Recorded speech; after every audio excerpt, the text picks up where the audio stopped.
Remember this guitar? If you're a Drills fan, you remember this guitar. If you're a Powder fan, you're like, who the fuck is Powder? Yes. This guitar. So, check it out. Let's go to the story of this guitar, because we'll get to this story. We'll get to why in a minute. Okay, so 2006, actually 2003. I had played a bunch of Rob Zombie stuff, played on Sinister Urge. I recorded it, all the guitars, on the House of a Thousand Corpses soundtrack, and of which a song on that was a cover of Brick House by the Commodores with Lionel Richie on it. So Rob Zombie calls me one day and says, hey man, I don't have a band and we're playing on Leno, will you play guitar? And I said, yeah. And he said, there's a catch. And I'm like, what's the catch? And he said, you gotta wear zombie makeup. And I'm like, that's no catch. That's awesome.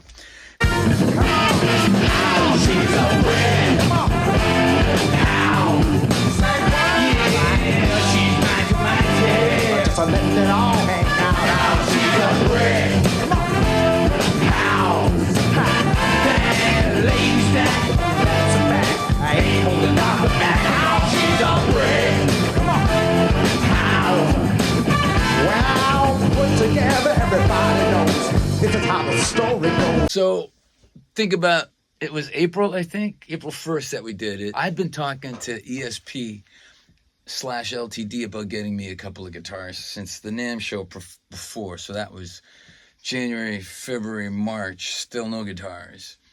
So I call up, Gooch was the guy at the time. I called Gooch and I said, hey man, so when am I getting those guitars? And he's like, hey man, there's a long list of guys waiting for guitars, man. You're just another name on the list. We'll just get to you when we get to you. And I'm like, well, I'm playing on Jay Leno on April 1st. You think I could get a guitar by then? And he said, holy shit, that's national television. Come and get him tomorrow. So this guitar was one of those guitars, except it had everything that it's supposed to have, which is 2 pickups, and volume, a toggle, and tone. And they were EMG, I think. I forget, Hot Zones or something. So anyways, and it was like what they called a vintage burst. It was ugly. And I'm like, I can't go on Jay Leno with this. Hence, the stickers. That's why this thing is covered in black and white stickers, all by the same brand. They were Freedom Industries. They gave me shirts and hats and a bunch of stickers. So this got covered in stickers. There's stars, the word freedom everywhere. It was actually really cool. It's gone through many pickups. This is also the first time I put a hard drive computer fan on the hole, because I took out this pickup. I always thought this pickup, the neck pickup in this guitar, this model, the Viper, whatever was in there sounded like shit because of the 24 frets. It was too close to the bridge, so it didn't sound right. So that's why I took it out originally. I know everybody's thinking, wait a minute, what? But that's why. And then because I had 2 Vipers and one guitar had 2 pickups in it and one guitar had 1 pickup in it, and I'm like, why does a guitar with 1 pickup sound better? And that's when I figured out, and I did some research too. I'm not just a scientific fucking weirdo.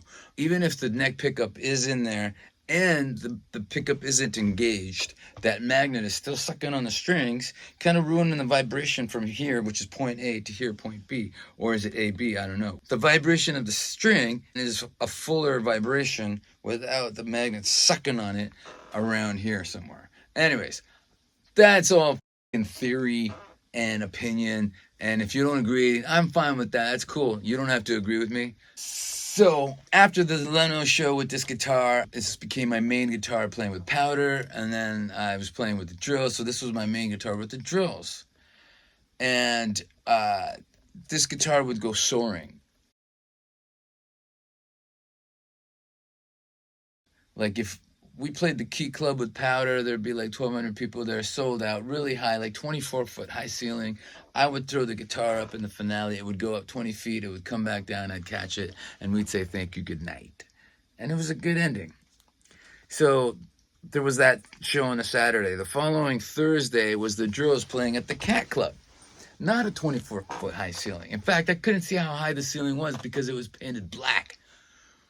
So the problem there is I'm like, we're doing our finale, and I'm like, I get abducted by aliens or something, man. I don't know what happens. I just go crazy in finales, and I'm looking up, and I'm like, don't throw it, man. Don't throw it. You can't even fucking see how high that ceiling is, or how low for that matter. And I'm like, okay. But again, abducted. Fucking throw the guitar up. The heel of the guitar hits the ceiling, and the guitar ricochets into my face. So this here, I don't know, one of these corners here, in the face. It cut me here, and it cut me there. And blood is pouring. And I look at Dan, and I go, hey, man, am I bleeding? And he's like, we should stop. And that's what happened. So after that last chord, thank you, good night, I take the guitar up, and I throw it that way. And I don't see that it hits the wall to the left of Dan. So it just went boom and then fell.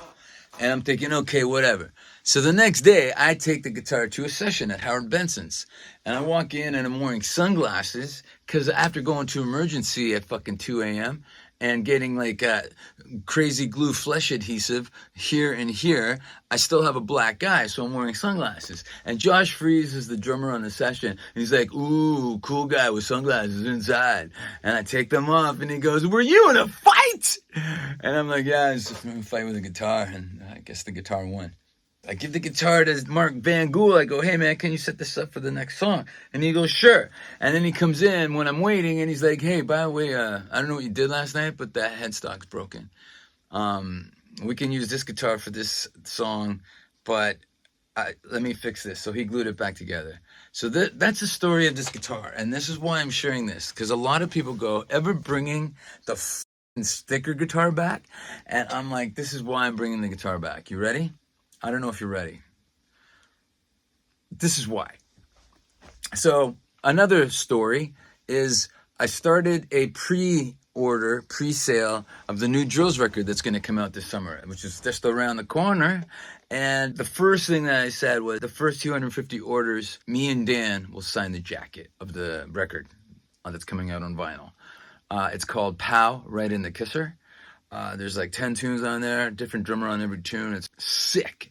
We got Tommy Lee on there, Ray Luzier on there, Liberty DeVito and Tico Torres, man. Legends. And then, this is the case here. I had to take a break from pushing the record pre-sale because we did an event for my wife's Lindy Lou's Kitchen. We did a launch party, and I had to put so much time into that. I kind of dropped the ball on this pre-sale. So I thought, what can I do for these fans that are waiting for this record? Just so you guys know, what happens with that money from pre-sale and pre-order is it goes into finishing the record, getting the final mixes done, and mastering, and then pressing the product, and then shipping it out. So if you pre-order that record right now, or actually, let's say everybody who pre-orders that record gets a chance to win this guitar. I know what you're thinking. It's just an LTD, but this guitar rips. And it's awesome. It's got an Arcade PX90 in it. PX100, actually. I'm sorry, retrofit for the humbucker. The volume works. The tone works. The toggle doesn't do anything because there's no other pickup. And I don't know how this happened, but this is black, and this is gold, and this is nickel. All three flavors of metal that you can get on a guitar.